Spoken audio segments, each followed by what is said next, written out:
அருட்பெரும் ஜோதி அருட்பெரும் ஜோதி தனிப்பெரும் கருணை அருட்பெரும் ஜோதி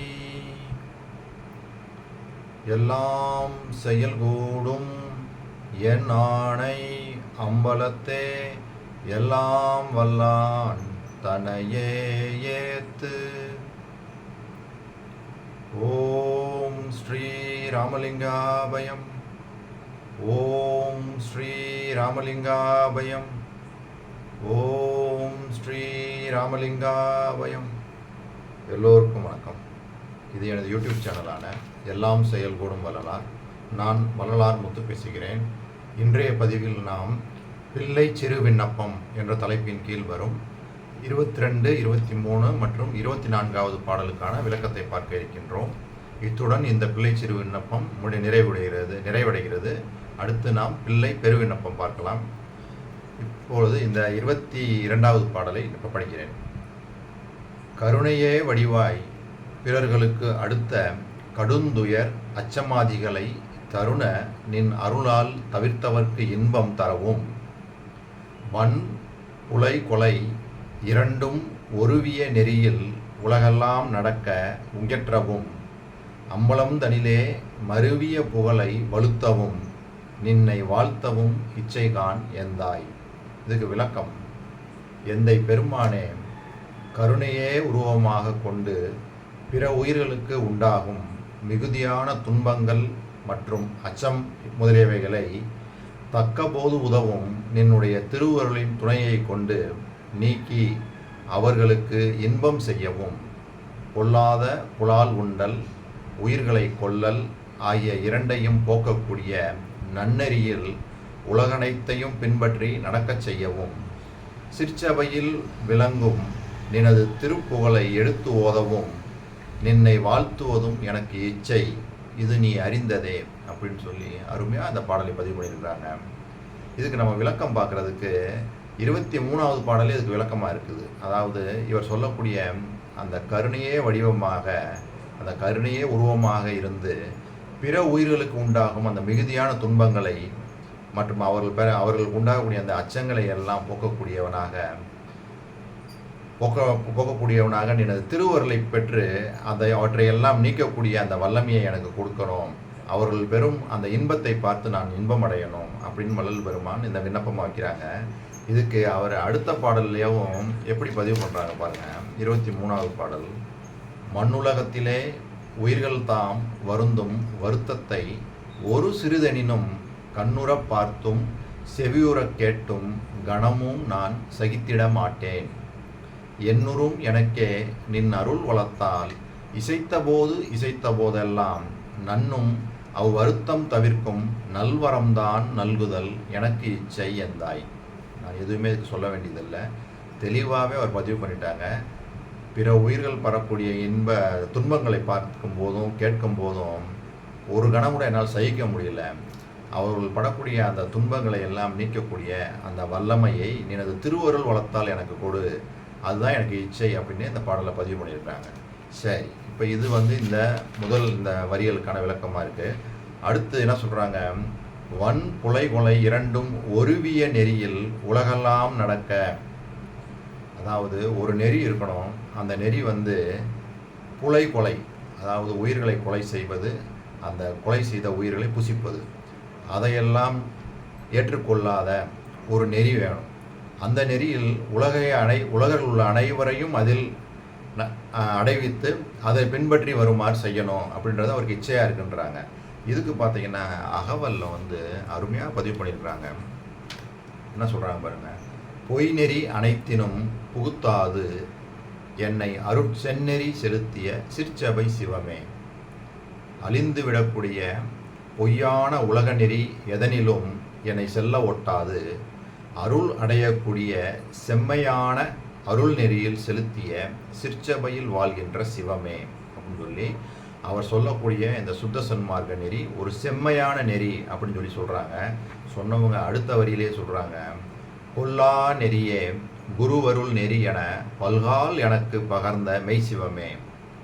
அதாவது கொல்லாத நெறி, அதுதான் குருவருள் நெறி அப்படின்றாங்க. அதாவது எந்த ஜீவனையும் தன் ஜீவன் உட்பட உயிர்வதை செய்யாது, அதாவது எந்த ஜீவனுக்கும் எவ்வித தீங்கும் செய்யாமல் வாழ்கின்ற நெறியே ஒரு குருவானவர் அருள்கின்ற நெறி என பலமுறை எனக்கு உரைத்த மெய்ச்சிவமே அப்படின்னு சொல்லி இந்த வரிகள் மூலமாக சொல்கிறாங்க.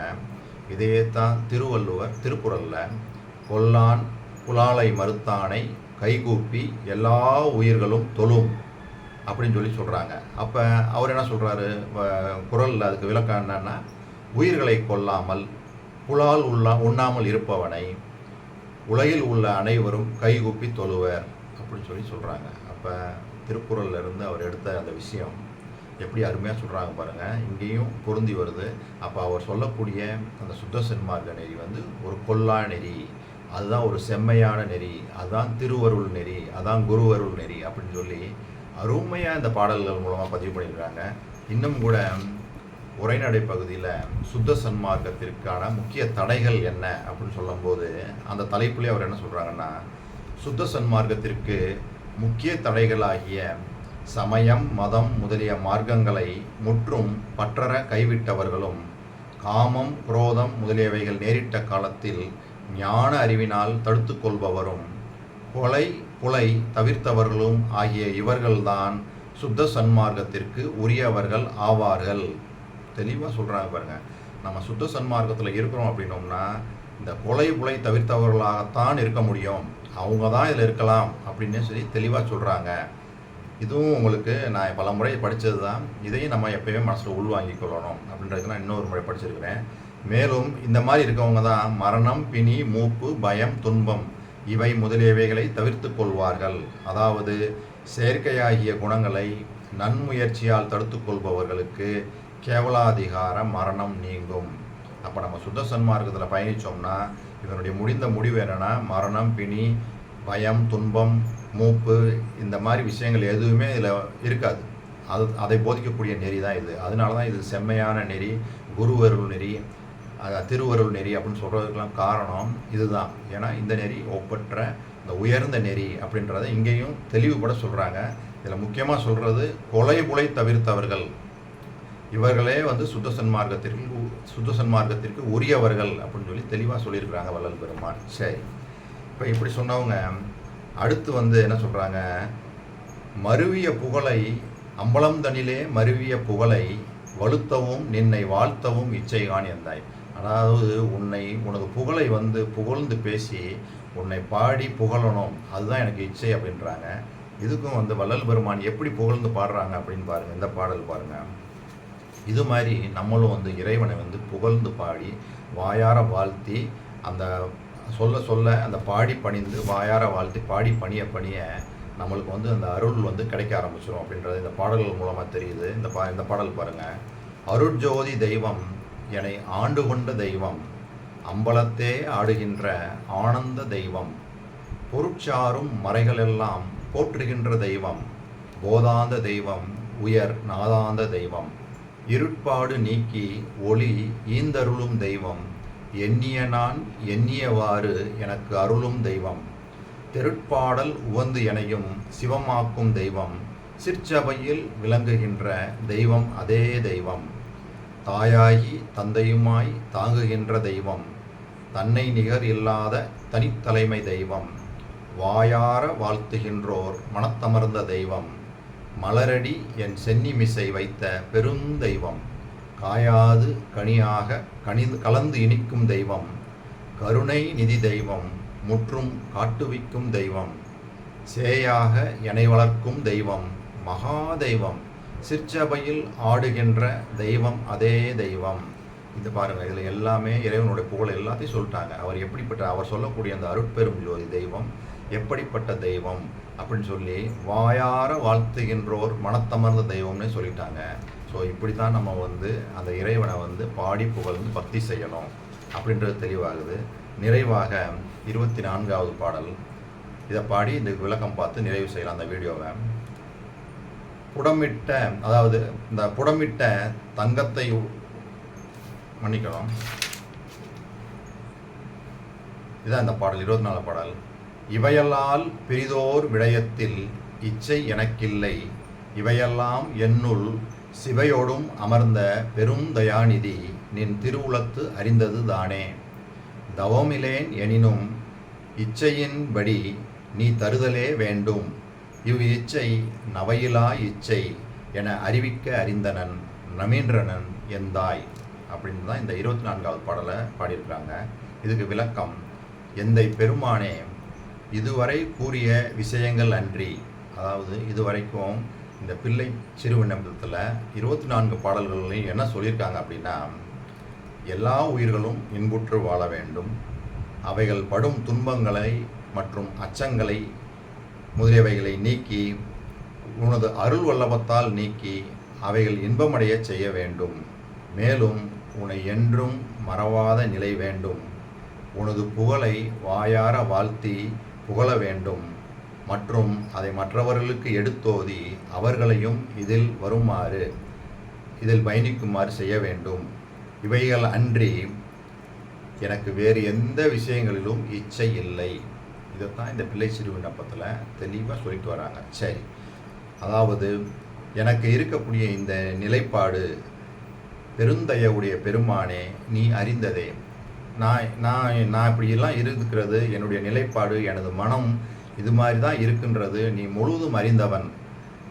எண்ணிய எண்ணப்படி எய்தும் தவம் உடையவன் அல்லேன் ஆயினும் என் எண்ணப்படி அருள் செய்ய வேண்டுகின்றேன். அதாவது நான் தவ குற்றங்கள் உடையவன் தான், முழுமையாக தவம் செய்து அதில் பூரணத்துவம் பெறாதவன் தான். இருந்தபோதும் நான் என்னென்ன எண்ணங்கள்லாம் வைத்திருக்கிறோனோ அந்த எண்ணங்களை எல்லாம் அது சரியாக்கி கொடுக்க வேண்டியது உனது கடமை அப்படின்ற மாதிரி தான் இங்கே சொல்கிறாங்க. அதாவது எண்ணிய எண்ணப்படி எய்தும் தவம் உடையவன் அல்லேன் ஆயினும் என் எண்ணப்படி அருள் செய்ய வேண்டுகின்றேன். யான் கொண்ட இவ்விளைவுகள் மற்றும் நிலைப்பாடுகள் குற்றம் இல்லாதவை என்று திருவருள் அறிவிக்க அறிந்துள்ளேன்.